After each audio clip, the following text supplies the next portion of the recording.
Hey everybody, it's Joric. Welcome back. I hope you're doing great wherever you are in the world. For those of you that are moving to Portugal or those of you that just moved, I want to reiterate and talk about rental agreements for the properties that you just signed off on or are going to, something that I want to make sure that you're paying attention to and reading the entire contract, because I just had a few people reach out to me who got in a pickle because they didn't read through the contract and now they're responsible for some damage happening to their apartment and they just got into it. So let me backtrack just quickly here. Numerous people have been flooding Portugal trying to sign a rental agreement for a property so that they had something in place to satisfy the ability to apply for the NHR program. So as that's going away, I get the feeling that many people just signed on a dotted line without looking at anything because the trade-off was, well, we don't care, we'll get the tax break or the tax status for 10 years. So, okay, but, and there's a really big but to this. In a few cases, people signed, that's in, let's say, August, September, early October, and they just moved in.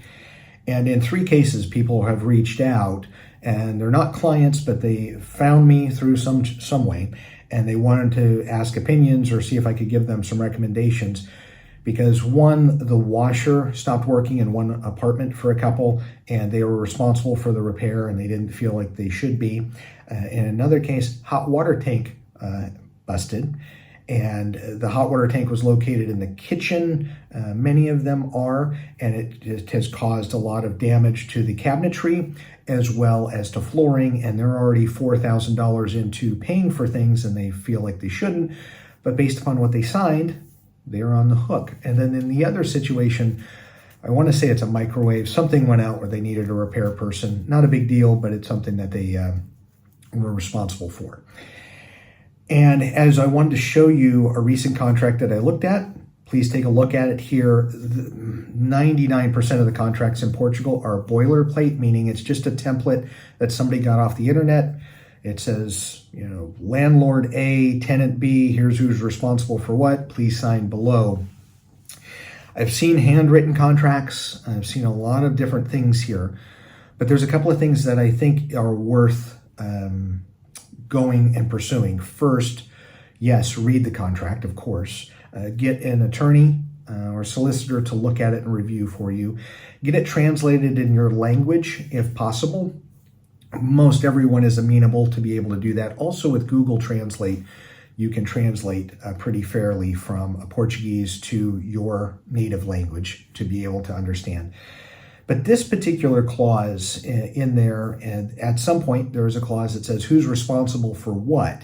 And it's pretty simple. The tenant's responsible for everything. And as you can see here, the wording, tenant's responsible for anything that is wrong here.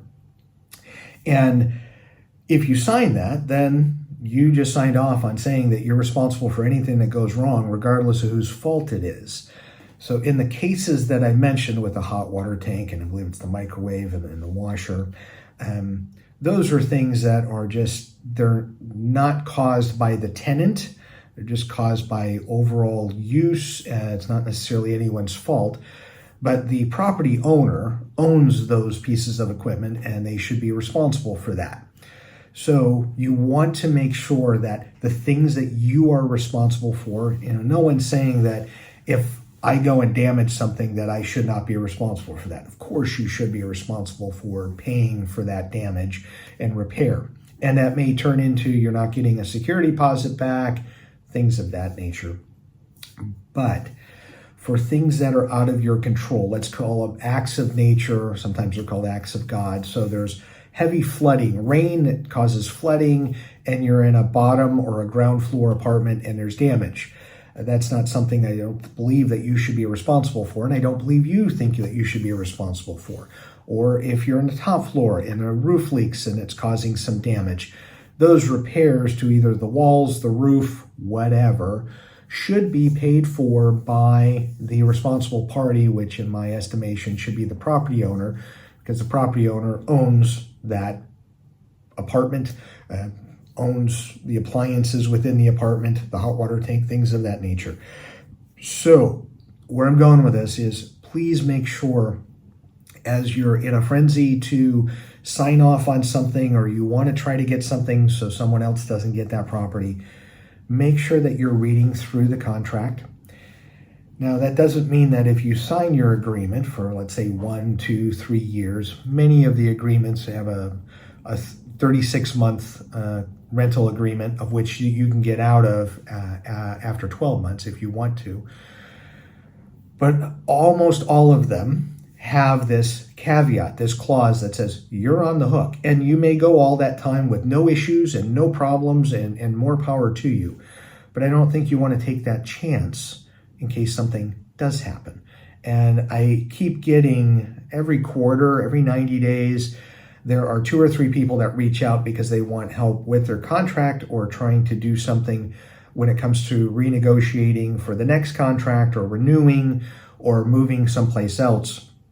And this is something that I think everyone should be looking at, this particular clause.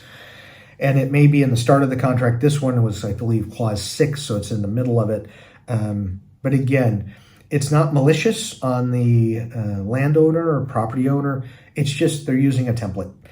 And the great thing is, with the exception of 3 or 4 people, 3 or 4 property owners or real estate agents in 3 years of doing consulting, where they said, we're not negotiating, this is it, take it or leave it. Some people have taken it, some people have left it. Almost everybody is amenable to making a change and saying, oh, of course, yes, we'll say that if it's just acts of nature, or not something that was caused by the tenant, the property owner will replace, repair, do whatever. And then, of course, if it is something that the tenant damages, then they are on the hook for it. And again, so it's an easy fix, easy modification, an addendum to the contract, but it can save you hundreds, if not thousands. So the microwave, I want to say, was 60 euros to fix something electrically in it. The washer was a few hundred euros. They didn't need a new washer, but there was something done electrically that caused some damage to the wiring. And then the hot water tank. So again, this couple, they're 4,000 euros into it, and they still haven't fixed everything. And there's also some damage to the people below them. And they're trying to figure out, are they responsible for that? Or are the people below, do they have a similar agreement and they're responsible for their particular area? So it's something that comes up. Look for it, because it's going to be there in almost every agreement. It's an easy solution to fix. If for some reason you come across a real estate agent or a property owner or a landlord that is not willing to negotiate that, I would not recommend signing that. That's a microcosm of maybe some other things going on, meaning when you do have something that you feel is not your responsibility, if you signed it, they will come back and say, well, you signed it, you pay. And I can give you dozens of examples, probably 30 to 40 examples in 3 years where people have been caught having to pay. And it's simply just a matter of glossing over the contract or making assumptions that if it's not their fault, they won't have to pay. And that's just not how it's done. So I wanted to make sure that you're aware of it. So as you're signing agreements in 2024 and beyond, please make sure that you're aware. Look for this particular clause. Get it modified so that way you pay what you should pay. You won't pay what you shouldn't pay. As always, thank you so much for watching the channel, and enjoy your travels.